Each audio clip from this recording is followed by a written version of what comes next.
თბილისში ქუჩაში ბავშვს დენმა დაარტყა. შემთხვევა დღეს ნაძალადევის რაიონში მოხდა. ბავშვი საავადმყოფოში იმყოფება. გავრცელებული ინფორმაციით მისი მდგომარეობა დამაკმაყოფილებელია. მოზარდი სავარაუდოდ რკინის კონსტრუქციას შეეხო, საიდანაც დენი გადავიდა. შემთხვევის ადგილზე პოლიცია მივიდა და ტერიტორია ყვითელი ლენტებით შემოღობა. სხვა დეტალები უცნობია. დიდუბის მეტროში ლიანდაგებში ჩავარდნის შედეგად ახალგაზრდა ქალი დაიღუპა. მომხდარზე გამოძიება დაიწყო.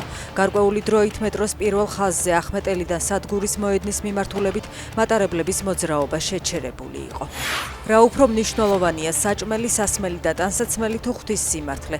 რა თქმა უნდა, ღვთის სიმართლე, ამბობს პატრიარქი საკვირაო ქადაგებაში და მრევლს ურჩევს მატერიალურ სიკეთეებზე მეტად სულიერებაზე იზრუნონ. არასწორი პრიორიტეტებით ვცოდავთ და ღმერთს ვშორდებით. თუ პირველად ვეძიებთ სასუფეველს ღვთისგან მოგვეცემა საკვებით, სასმელიც, ტანსაცმელიც და სხვა ფასეულობებიც ისე როგორც საჭიროა და იმდენი, რამდენიც საჭიროა, ამბობს შიო მესამე. სანქტ-პეტერბურგში დრონებისგან დამცავი თავშესაფრების მონტაჟი დაიწყეს. უკრაინული დრონების გახშირებული იერიშების შემდეგ ბეტონის კონსტრუქციები კრონშტადტის რაიონში 4 საჯარო ადგილზე დამონტაჟდება.